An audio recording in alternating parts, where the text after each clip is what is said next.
available. Please call back. Hey Ben, I hope you're doing well. I have a story for you. There's a story that's been passed down for a long while around here. The road was 7 hills. With a family that went missing, the family had 7 daughters. The family where each daughter was found dead on each of the 7 hills. But you know kids, they're drawn to these sort of things. And I was no better when I was younger, but I tell you what, I ain't driving down that road at night ever again. No way. It all started a long time ago. Good evening. I'm Ben, and welcome to the show where you and I gather around this campfire to hear some of our fellow campers' scariest experiences. Whether you're a new or returning camper, I am happy to have you. Tonight you've already been introduced to the story. We're headed to Nebraska to hear Danny's story about the night he drove down the Seven Sisters Road.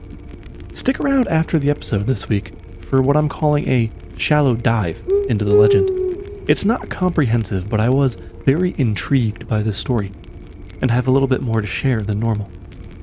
As always, before we begin the show, if you want to check out our camp's October bonus episode, head over to patreon.com/Do You Want to Hear a Ghost Story.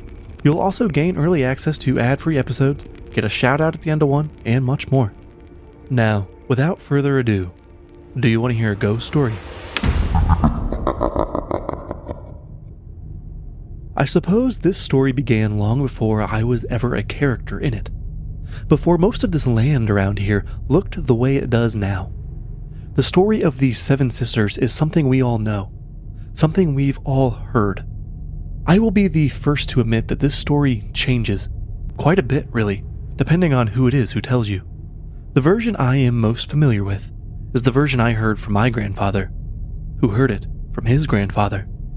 It all starts around the turn of the century, from the 1800s to the 1900s, with a wealthy farming family who lived just outside of town. The family was started by just a poor farmer and his wife. However, they gained more and more land every year. As the Missouri River became more and more utilized, they saw their profits grow. But their profits weren't the only thing that grew. After their son was born, the family moved to a larger house on their ever-growing property. The road leading up to their new house had 7 distinct hills.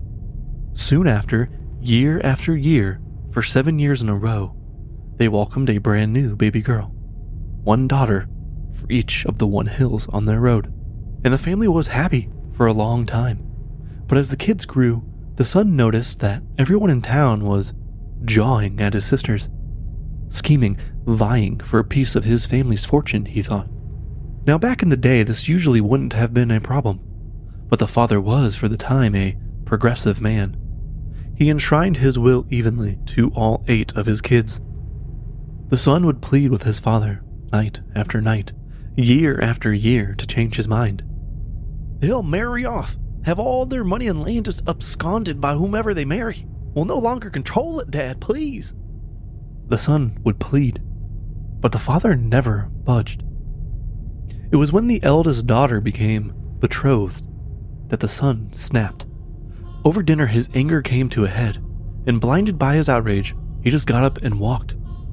It said that he walked over each of the hills away from his house, becoming more and more deranged as he walked over each hill.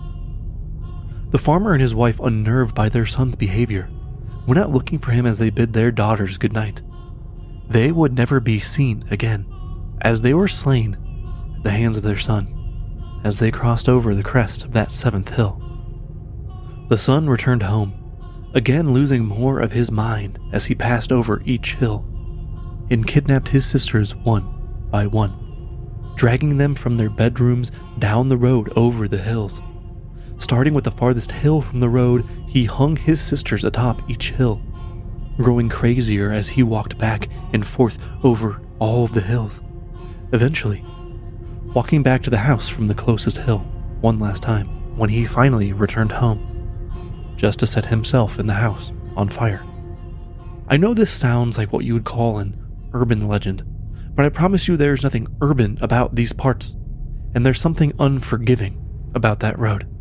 And it's become almost a rite of passage around here to drive down it at night and test your mettle, as my friends would put it. I tested my mettle over 40 years ago, and to this day, I refuse to drive down that road at night. It was around Halloween. The story of the Seven Sisters Road was always passed around more this time of year, and many of my friends told stories of encountering the decaying bodies of the sisters when they went down the road alone at night. Most of their stories seemed too good to be true, but every so often someone would make a big show of going to the road, and then they would refuse to talk about it. As teenagers, we sort of developed a set of rules, almost like it was a big game. You must go alone to the end of the road and wait till midnight. When the clock strikes, you have to floor your car to 77 miles per hour, and when you hit the top of the first hill, you have to throw your car in neutral. The point of it was to see how many hills you could go over before the sisters stopped you. Or you just saw their rotting corpses crawling out from the side of the road. Eventually, after hearing everyone's stories, I decided I would go out there and see for myself, see if there really was any truth to behold. On a Friday night, I drove out to the Seven Sisters Road just before midnight. I had my hands tight on the steering wheel. Finding my starting point, I parked my car and looked down this long stretch of road ahead of me. The air was crisp, and a mist clung to the edges of the road, swirling in my headlights. I swear I could hear the sisters screaming as I stared into the night, but I kept my composure and looked at the clock. 11:50. I went over the rules. They were simple. Go alone, wait till midnight, hit 77 miles per hour, and coast. See what happens. It was stupid, really stupid actually. This was incredibly dangerous, but I suppose my teenage bravado pushed me to prove myself. Still, I could feel a fear grabbing at me, as my ears and eyes played tricks on me in anticipation. My engine rumbled low as the minutes ticked by, but a silence pressed in, broken only by the occasional gust of wind through the trees. As midnight approached, I could feel my pulse quicken, my breath coming shallow as I counted down the seconds. At the stroke of midnight, I floored the gas pedal, the engine roaring as I accelerated, my headlights carving twin beams into the darkness ahead of me. I could see the first hill rushing towards me. I couldn't help it, but my anticipation, my nervousness, turned to an excitement. Yeah! Let's go! I let out. My adrenaline was pumping as I reached the top. I shifted my car into neutral, letting gravity take over. The car crested the hill and began its descent over the first hill, picking up speed as it approached the trough and the next hill. The headlights flickered a bit but came back on pretty quick. The car slowed down going over the second hill, and I was wondering if this is as far as I would make it. But I continued crawling over the top, almost coming to a stop at the top of the second hill. Now I was on the second descent, slowly picking up speed again down through the trough of this second hill, into the third.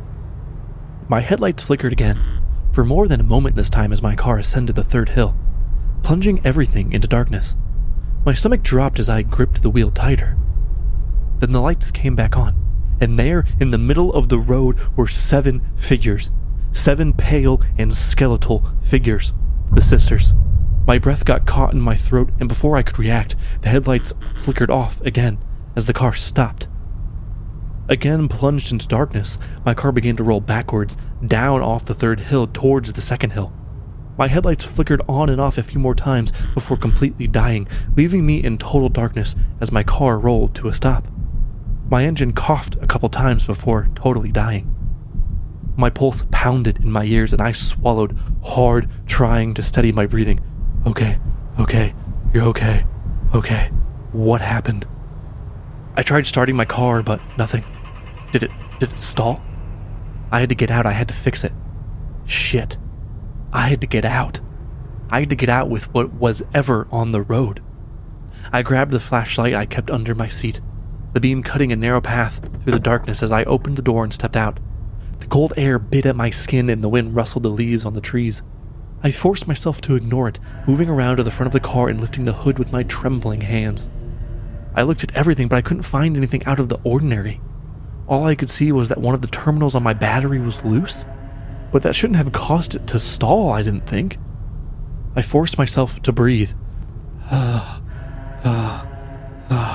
Focusing on the task at hand, I tightened the terminal.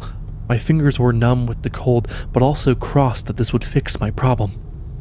The moans of the sisters started growing louder, like they were coming down the hill after me. I could almost feel the eyes on me watching as I raced to fix my car. The moans were almost at me now. I had to get out of here. I slammed the hood shut, my hands shaking as I scrambled back into the car. I turned the key, my heart in my throat, but the engine roared to life, my headlights blazing back on. The sisters were nowhere to be seen on the road. I tried not to look, but with one small glance, I swear I saw them again right in front of me. I threw the car into gear and hit the gas, peeling an aggressive U-turn and then speeding away over the hills, away from the road, away from whatever had been out there in the darkness with me. The mist blurred past, the road unfolding in front of my headlights, and I didn't let up until I was well past the last of the 7 hills. Only then did I slow down, my hands still trembling on the wheel, my breath coming in ragged gasps. I glanced in the rearview mirror, half expecting to see those figures chasing behind me, but there was nothing. Just an empty road, fading into the night. I never went back. Whatever I saw that night, whatever I heard, I don't need any more proof. As far as I'm concerned, the stories are real. That road, those hills, well, they can keep their secrets. I've tested my mettle, and I've survived. That's enough for me.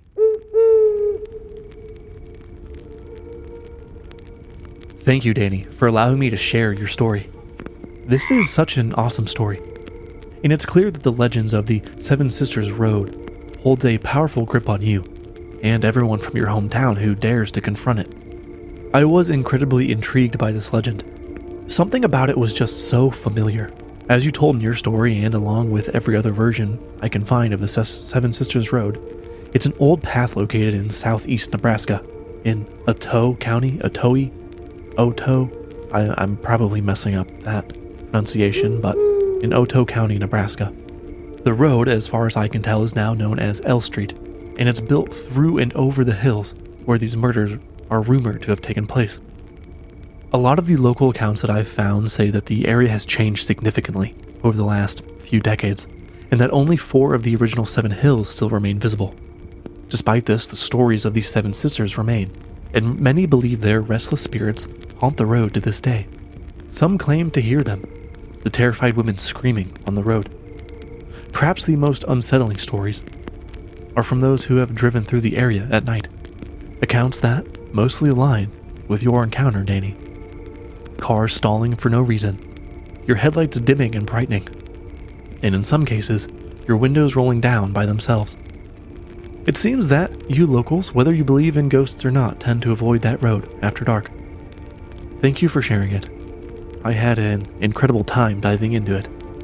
I don't have any show announcements this week, so I'll leave you here for the night. If you want early access to ad-free episodes, a shout-out at the end of an episode, companion posts to episodes, and more, check out patreon.com/doyouwannahearaghost-story. I am glad to have you all as campers on this journey. Please keep sharing the show with anyone you think might like these stories, or someone you're just trying to scare. If you are enjoying it, please go ahead and leave a review. I would love to hear from you. Until next time.